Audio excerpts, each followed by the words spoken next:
Today's mindful moment, packed with insights but designed to fit into your busy life. Ever imagine living in the White House? We always think about the presidents and the policies, all that power. But what about the people who actually keep things running behind the scenes? Today, we're going deep into the world of White House residence staff. Yeah, it's a side of things you just don't hear about that often. Yeah, right. We're talking about the butlers, maids, chefs. The people who see it all. Exactly. They see the presidency up close, like stripped of all the pomp and circumstance. So our guide for this deep dive is Kate Andersen Brower's book, The Residents. She talked to all sorts of current and former staff, people who usually, operate under this super strict code of silence. What's the thing that surprised you most about that? Well, it's more than just protecting the first family's privacy. It's like this legacy passed down for generations. Wow. Imagine knowing about FDR's paralysis or JFK's infidelity, and you can never, ever breathe a word of it outside those walls. That's a whole other level of discretion. Right. But it also makes their stories so much more valuable. Absolutely. Because it's not filtered. There's no political spin or media narratives. It's just raw, their view of what happened. Exactly. And they see everything. They witness moments of pure joy, like when Obama was just letting loose listening to Mary J. Blige after his first inauguration ball. Okay, now that's a picture I'd love to see. Yeah. But then on the flip side, they also see the darker side, the toll it all takes on these families. For sure. Brower even mentions a maid finding bullet holes in the Truman balcony of all places. Apparently, the Secret Service initially misidentified a shooting there. It's crazy, right? These people are thrust into these totally extraordinary situations. Imagine witnessing history, but not just from afar as part of the inner circle. And then having to maintain some sense of normalcy in the middle of all that. Oh, yeah. Just think about LBJ's obsession with the shower. That alone probably caused enough stress to last a lifetime. Yeah, his demands for the absolute perfect water pressure almost gave a plumber a nervous breakdown. Can you believe that? Wow. It sounds kind of funny, but it really shows just how far these staff members went to cater to every presidential whim. It makes you wonder how they dealt with those big personalities, right? We're talking LBJ's temper tantrums, Nancy Reagan's strict protocols, the Clintons' marital drama. It's really a testament to their professionalism, being able to adapt to such different personalities. For sure. It wasn't just skills, it was emotional intelligence too. Imagine navigating that minefield knowing one wrong step could cost you your job. That's intense. Yeah. And yet so many of them formed really close bonds with those first families. They did. Brower even talks about an usher who was fired for getting a little too close to Barbara Bush and sharing some gossip. Yeah, it just highlights how complex those dynamics were. You're serving these powerful people, seeing those private moments. Right. But you have to maintain that professional distance. It's a real tightrope walk. And all this is happening in this incredibly charged place, a house steeped in history and symbolism.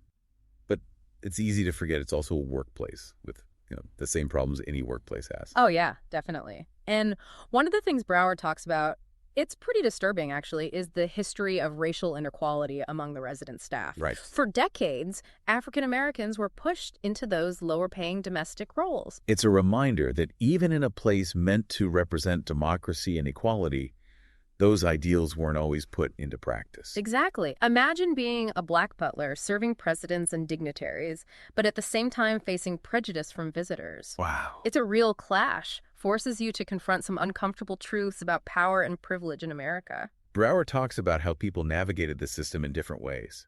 Some, like Bill Hamilton, openly challenged that discrimination, while others, like Eugene Allen, chose a quieter approach. That's right. It adds another layer of complexity to this story. We're not just talking about presidents and policies anymore. It's about the lives of everyday people caught in the middle of history, fighting for their own dignity and recognition. For sure. And witnessing these moments that would come to define a generation. Not from a textbook, but from right inside those White House walls. Exactly. Think about the staff who were there during JFK's assassination or on 9/11.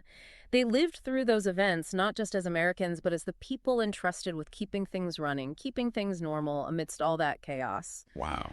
Brower describes them clearing picnic tables from the South Lawn on 9/11, even while the Secret Service was telling everyone to evacuate. It's incredible. It really shows their dedication, that commitment to sticking to routine, even when faced with unimaginable fear. It's a powerful reminder that history isn't just made by presidents and politicians. It's shaped by the actions of countless people, people we often don't even see or hear about. That's so true. And I think that's what makes this whole deep dive so compelling. It's not just about the big events, it's about the human stories behind them, Yeah. the personal sacrifices, the quiet acts of courage that often go unnoticed. Yeah. And by understanding their experiences, I think we get a much deeper, more nuanced understanding of the presidency itself. Because at the end of the day, these stories aren't just about the people who work in the White House. They're about what it means to be American, to deal with our nation's complexities, and to find those moments of grace and humanity even in the darkest times. It's a perspective you don't get very often, and it really sticks with you. It's those moments of grace and humanity, the smaller details that you just wouldn't find in a history book. Like what? Give me an example. Well, Brower talks about the Reagans, after dinner, just sitting together in their private quarters, holding hands, watching TV. Just Huh. this ordinary, totally relatable image. Right. It completely changes how you see their relationship. It does. It humanizes them. They're not just political figures anymore. They're a couple, Yeah. sharing a quiet moment. It makes you wonder how the staff manage those boundaries, like professional distance versus personal connection. Oh, yeah. It had to be tricky, Yeah. especially during the Nixon administration. Oh, right. Brower mentions this butler who got scolded for speaking too loudly. Seriously? Yeah, Ehrlichman and Haldeman, Nixon's top advisors, they treated the staff like they were invisible. Wow, that's a little chilling. Talk about a different atmosphere compared to, say, the Bushes.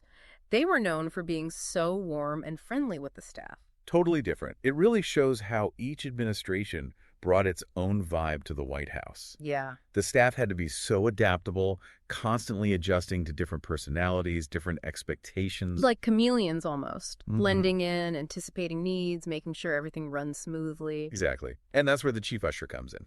They're the ones managing the staff, figuring out what the first family needs, keeping things stable when everything else is changing. So basically, they're like the glue that holds the whole operation together. That sounds like a really demanding job. Incredibly demanding. Brower even mentions how during the George W. Bush administration, they actually changed the title to Director of the Executive Residence. Yeah, wow. To really reflect how complex that role is. And they had to be ready for anything. I mean, from tracking down Caroline Kennedy's lost hamsters to constantly trying to improve the water pressure in LBJ's shower. Yeah, exactly. It's a constant balancing act, managing everyone's expectations, smoothing things over, making sure the White House works as both a home and, this symbol of American power. It is easy to forget that people actually live there with all the history and ceremony and everything. Brower's book really brings that to life. She even talks about how the residence staff has evolved over time, even touching on that uncomfortable truth that, many of the early staff were slaves. Yeah, it's a stark reminder of just how intertwined slavery was with American society, even at the highest levels of government. Yeah. And it's really interesting to see how those roles changed as societal norms changed. Right. But, those changes weren't always fast or fair. No. Even after slavery was abolished, African Americans were often stuck in those lower paying domestic roles. It speaks to that long and difficult fight for equality in this country. Yeah, it does. It makes you think about people like Eugene Allen, who served 8 presidents over 3 decades, Oh, wow. starting as a pantry man during the Truman administration Yeah. and eventually becoming the White House maitre d'. Amazing. His story even inspired that movie, The Butler. Oh, right. Yeah. It's just amazing, his dedication and resilience, navigating those really challenging times and leaving behind such an incredible legacy. He did. Brower also talks about the experiences of other African-American staff, like Bill Hamilton, who is very vocal, challenging racial discrimination. And then you have James Ramsey, who formed a close bond with President George W. Bush. Yeah. It's so interesting to see those different perspectives. It reminds us that the resident staff wasn't one big group. They were all individuals with their own personalities, their own struggles, their own triumphs. And they all played a crucial role in shaping the presidency, Yeah, even if the public never really saw their contributions. exactly. They were the silent witnesses to history, the keepers of secrets, the ones who saw that human side of power, the flaws, the vulnerabilities behind the public image. And those insights, those behind-the-scenes glimpses, Hmm. they're just invaluable, aren't they? Absolutely. They give you a depth and nuance that you just wouldn't get from official records or news reports. Right. They let us see these iconic figures as actual human beings, dealing with the same challenges we all face. It's like peeking behind the curtain and realizing that, even in the White House, life is messy and complicated, full of surprises. Oh, yeah. And sometimes those surprises are really revealing. Like what? Well, Brower shares some really fascinating anecdotes, overheard conversations, private moments. They shed a whole new light on these presidents and their families. Now you've got me curious. Tell me more. What kind of anecdotes? Well, there's one about a late night argument between Bill and Hillary Clinton. You can't leave me hanging like that. What happened with the Clintons? Well, a maid overheard this late night argument, and it sounded a lot like a book might have been thrown. Whoa. It really makes you think about the pressure they must have been under, not just as president and first lady, but as a couple going through this incredibly public scandal. Yeah, it reminds you that these people, the ones we read about in history books, they had real lives, real emotions, and it was complicated. Right, and the resident staff were right there for all of it. But they still had to maintain that crazy level of discretion. Oh, absolutely. That code of silence was everything. They knew that whatever they saw, whatever they heard, stayed within those walls. It's fascinating how they handled it all, those personal relationships, but also that professional line they couldn't cross. It really is. Brower also shares what the staff thought about the different presidents and their families. What were some of the more memorable ones? Well, she mentions how some people were a little skeptical of Lyndon B. Johnson at first. Yeah, he had that reputation. Right. They found him a bit brash, demanding. But as time went on, a lot of them came to respect his work ethic and dedication. It's a good reminder that those first impressions aren't always right. Even the most polarizing people can surprise you. Exactly. And it wasn't just the presidents. Brower also talks about the staff's relationships with the first ladies. Some of them were notoriously tough to work for. I was just thinking about Nancy Reagan. Mhm. She had a reputation for being pretty demanding. Oh, definitely. Her standards were sky high, and she let you know if something wasn't up to par. There's even a story about a chef who almost considered suicide after Nancy Reagan criticized a dessert he made. Wow, that's intense. It really puts things in perspective. They weren't just cooking or cleaning, they were under constant pressure to meet the demands of these incredibly powerful people. That's right. And yet, despite all those challenges, you can still sense the pride they took in their work. They did. They knew they were part of something bigger. They understood the weight of history, that the White House is a symbol of American power. It's easy to get lost in the politics and all the policies, but we have to remember that the White House is also a home.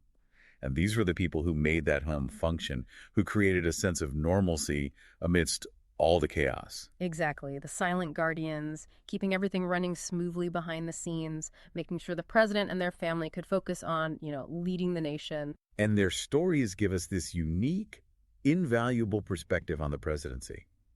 It reminds us that history isn't just made by those in power, but by all the people working behind the scenes, people we often don't even see. I completely agree. It's a real testament to the human spirit, our ability to be resilient, dedicated, even graceful under pressure. Reading The Residents really opened my eyes to this whole world, this hidden world.